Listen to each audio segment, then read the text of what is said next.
بسم اللہ الرحمن الرحیم۔ محترم ناظرین و سامعین، السلام علیکم ورحمۃ اللہ وبرکاتہ۔ نماز فجر کے بعد سونا کیسا ہے؟ فجر کے بعد سونے کا انجام۔ نماز دین اسلام کا دوسرا اہم رکن ہے۔ نماز مسلمانوں کا امتیازی نشان ہے اور نماز اہم ترین دینی شعار ہے۔ ایمان کا خلاصہ نماز ہے، یہ حقوق اللہ کی بنیاد ہے۔ نماز حقیقی زندگی اور تمام شریعت کا سرچشمہ ہے۔ نماز زندگی کو پرسکون بناتی ہے اور قیامت کے دن بندے سے سب سے پہلے فرض نمازوں کا حساب ہوگا۔ نماز سے روح کو تسکین، قلب کو طمانینت اور آنکھوں کو ٹھنڈک ملتی ہے۔ حضرت ابو ہریرہ رضی اللہ تعالی عنہ سے روایت ہے کہ نبی کریم صلی اللہ علیہ وسلم نے فرمایا، جب کوئی سوتا ہے تو شیطان اس کے سر پر 3 گرہیں باندھتا ہے، ہر گرہ پر یہ دم کرتا ہے کہ بڑی لمبی رات ہے، سو جا۔ اب اگر وہ بیدار ہو جاتا ہے اور اللہ کا نام لیتا ہے تو ایک گرہ کھل جاتی ہے، پھر جب وہ وضو کرتا ہے تو دوسری گرہ کھل جاتی ہے۔ صبح کے وقت وہ آدمی خوش باش اور تازہ دم ہو جاتا ہے، وگرنہ بد مزاج اور سست رہتا ہے۔ شیطان انسان کا کھلم کھلا اور ہر وقت دشمن ہے۔ وہ یہ چاہتا ہے کہ انسان کسی قسم کی بھلائی حاصل نہ کرے،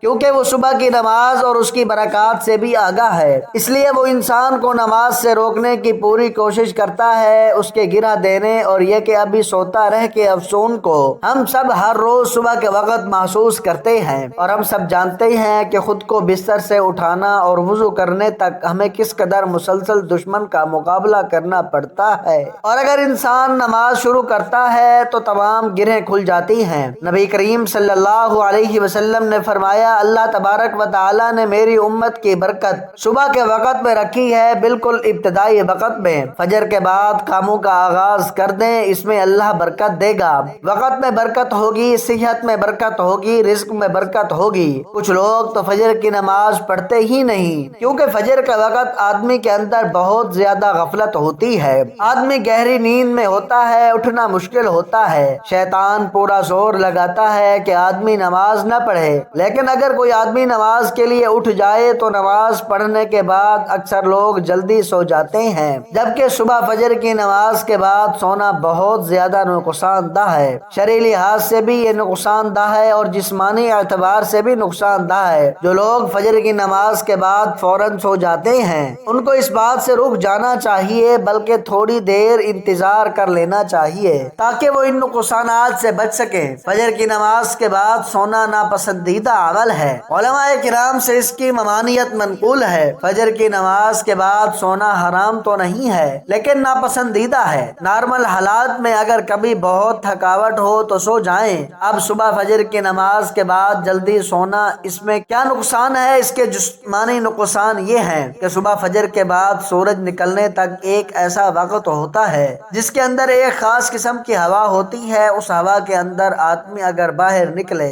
باہر کے ماحول میں تھوڑی ورزش کرے اور آدمی تھوڑا چلے تو وہ انسان کے جسم کے لیے بہت فائدہ مند ہوتی ہے۔ جو لوگ صبح سوئے رہتے ہیں اور وہ اس چیز سے محروم رہتے ہیں، اور صبح فجر کی نماز کے بعد فوراً سونے کا ایک اور نقصان یہ ہے کہ جو آدمی فجر کے فوراً بعد سو جاتا ہے اس کا ذہن کمزور ہو جاتا ہے، اس کو کوئی چیز یاد نہیں رہتی، یادداشت کے اندر کمی آ جاتی ہے۔ اگر آپ اس بات کو آزمانا چاہتے ہیں تو آپ کسی ایسے بندے کو دیکھیں جو فجر کے فوراً بعد سو جاتا ہو۔ اس کا ذہن کافی کمزور ہوگا، ذہن میں کوئی چیز ٹھہرتی نہیں ہوگی، تو اس لیے فجر کی نماز کے فوراً بعد نہیں سونا چاہیے۔ ہاں، اگر آپ سونا چاہتے ہیں تو جب سورج نکل جائے، سورج نکلنے کے بعد اشراق کا وقت ہوتا ہے، اس وقت اگر آپ نفل ادا کرنا چاہتے ہیں تو وہ ادا کر لیں، اور اگر نہیں ادا کرنا چاہتے تو آپ سو جائیں، لیکن اس سے پہلے نہ سوئیں۔ اور حدیث کے اندر یہ بھی بیان کیا گیا ہے کہ یہ وقت رزق کا وقت ہوتا ہے۔ اگر کوئی آدمی اس وقت سو جاتا ہے تو وہ برکت والے رزق سے محروم رہ جاتا ہے۔ جو لوگ صبح فجر کی نماز کے فوراً بعد نہیں سوتے،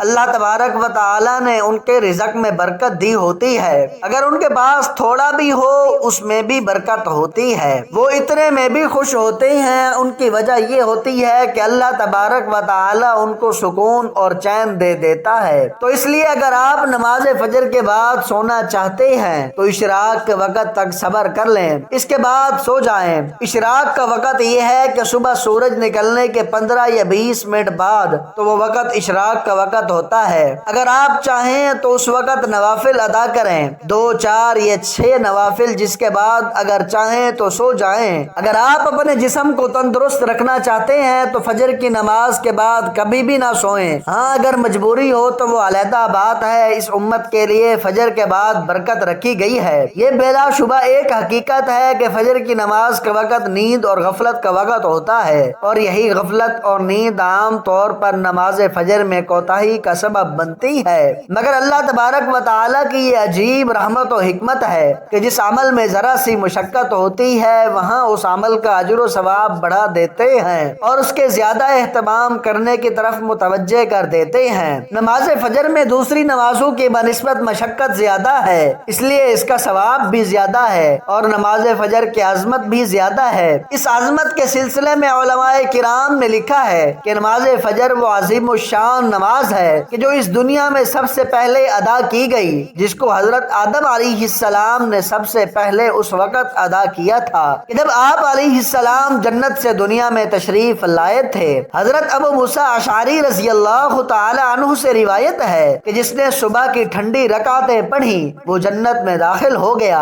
حضرت عثمان بن عفان رضی اللہ تعالی عنہ سے منقول ہے کہ نبی کریم صلی اللہ علیہ وسلم نے فرمایا، جس نے عشاء کی نماز بجماعت ادا کی گویا اس نے آدھی رات عبادت میں گزار دی، اور جس نے فجر کی نماز بجماعت ادا کی تو گویا اس نے پوری رات عبادت اور نماز میں گزار دی۔ ناظرین، کتنا عظیم ثواب اس نماز پر بیان کیا گیا ہے کہ ساری رات جاگ کر عبادت کرنا کوئی آسان کام نہیں ہے۔ اللہ تبارک و تعالیٰ کی شان کریمی دیکھیے کہ جو شخص فجر اور عشاء کی نماز باجماعت پڑھ لے اس کو ساری رات جاگ کر عبادت کرنے کا ثواب حاصل ہو جاتا ہے۔ ایک حدیث پہ نبی کریم صلی اللہ علیہ وسلم نے ارشاد فرمایا، اگر لوگوں کو یہ معلوم ہو جائے کہ عشاء کی نماز اور فجر کی نماز میں کیا ثواب ہے تو لوگ اس ثواب کو حاصل کرنے کے لیے مسجدوں میں پہنچ جائیں، چاہے ان کو گھسیٹ گھسیٹ کر پہنچنا پڑے۔ ناظرین، اب سونے کی بات کرتے ہیں کہ بعض لوگوں کی روٹین ایسی ہوتی ہے کہ وہ رات کو سو نہیں سکتے،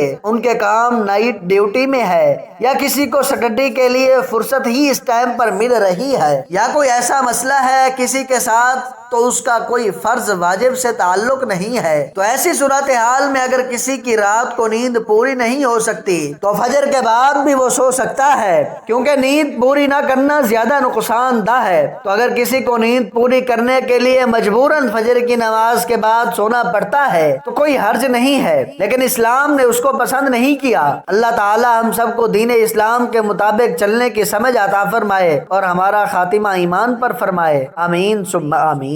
محترم ناظرین، آج کی میری اس انفارمیشن ویڈیو کو لائک اور میرے اسلامی چینل باب روشنی کو سبسکرائب کر دیجئے۔ جزاک اللہ خیرن کثیرا۔